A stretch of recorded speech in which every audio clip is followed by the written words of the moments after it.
रामकृष्ण हरी.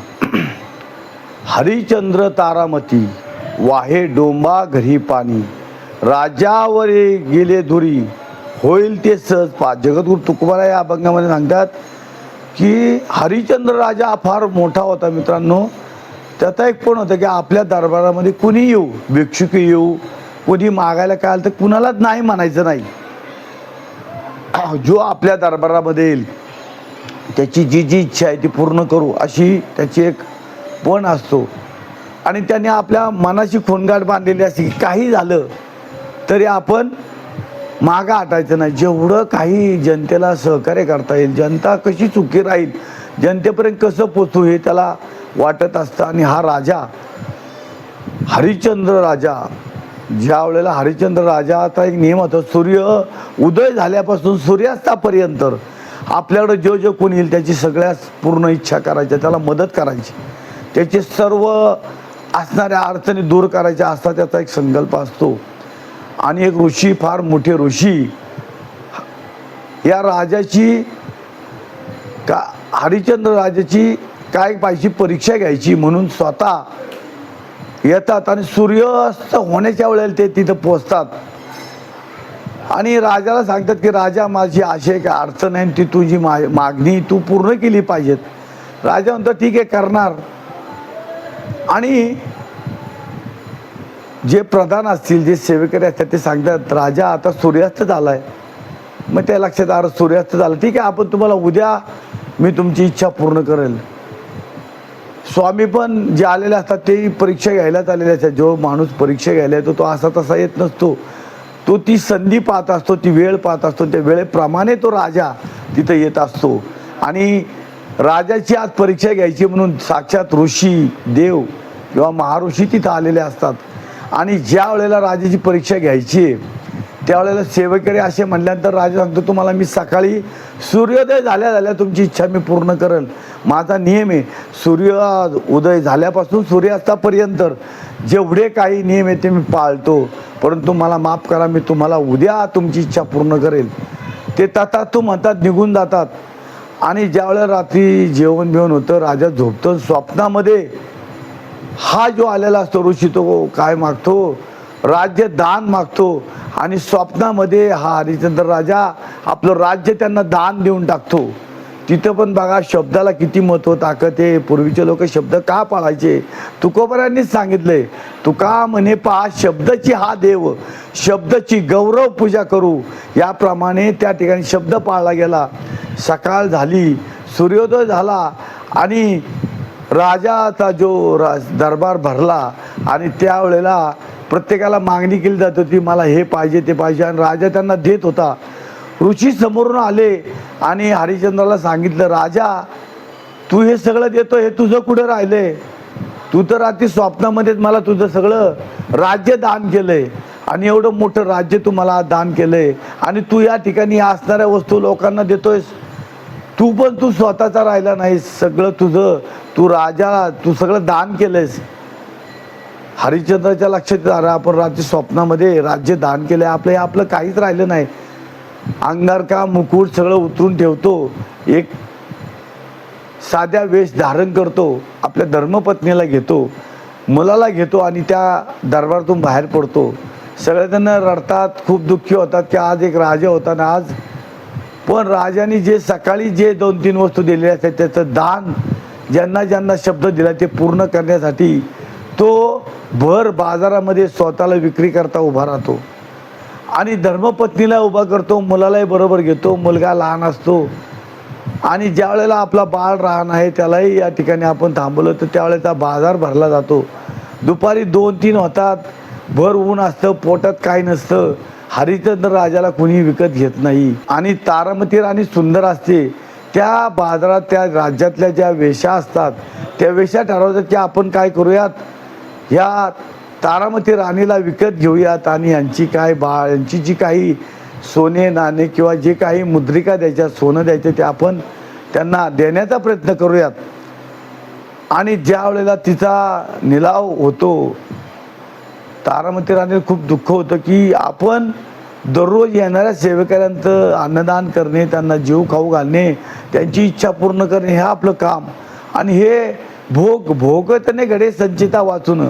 जे संचित आहे ते प्रभू रामांना चुकलं नाही, भगवान श्रीकृष्णांना चुकलं नाही, हरिश्चंद्र राजाला चुकलं नाही, तर आपण कोण आहोत? जे जे भोग आहे ते आपल्याला भोगावे लागतील आणि जे आहे ते आपल्याला करावं लागेल. आणि त्यावेळेला प्रभू रामचंद्रांना भोगावे लागले, श्रीकृष्णांना भोगावे लागले. हरिश्चंद्र राजा दुपारी त्या ठिकाणून ज्यावेळेला ब्राह्मण 3-4 चालले होते ते पाहतात, अरे ज्या माऊलीने आपल्याला तिच्या घरी गेल्यानंतर पाहिजे ते खाऊ घातलं, पण जे पक्वांना जेव घातले ना, तिच्यावरती वेळ आली आहे. तर ते सांगतात,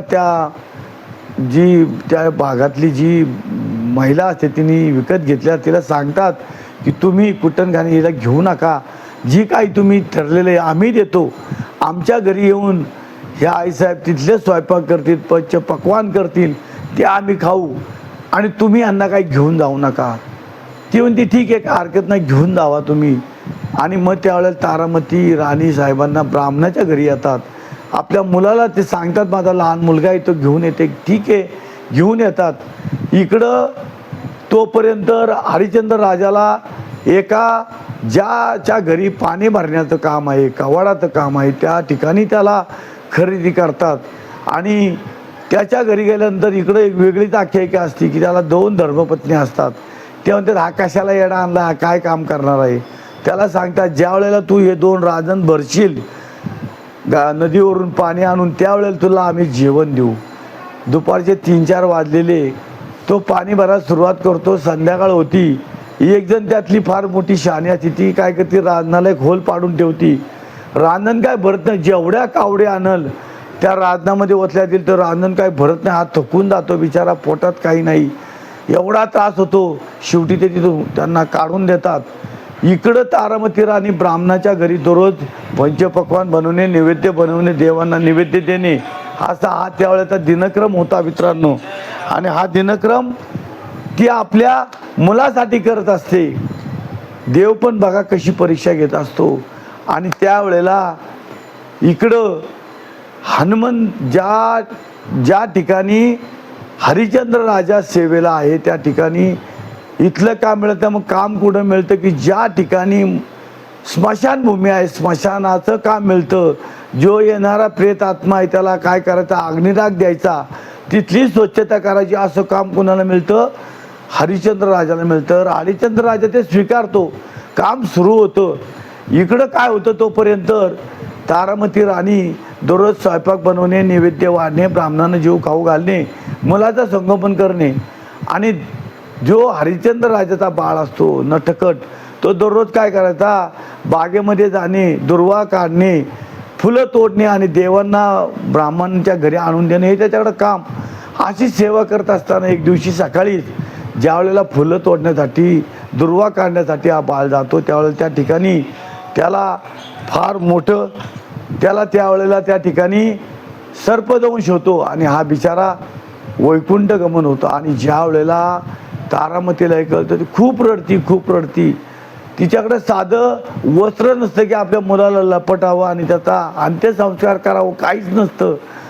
आणि ज्या वेळेला ती सगळं ते घेऊन ज्या स्मशानभूमीच्या दरवाजावरती, भाग्य बघा कसं आहे, ज्या हरिश्चंद्र राजाने त्या ठिकाणी ज्या येणाऱ्या प्रेतांचं काय करायचं, अग्निदाग द्यायचं काम कोणाकडे आहे, तर हरिश्चंद्र राजाकडे.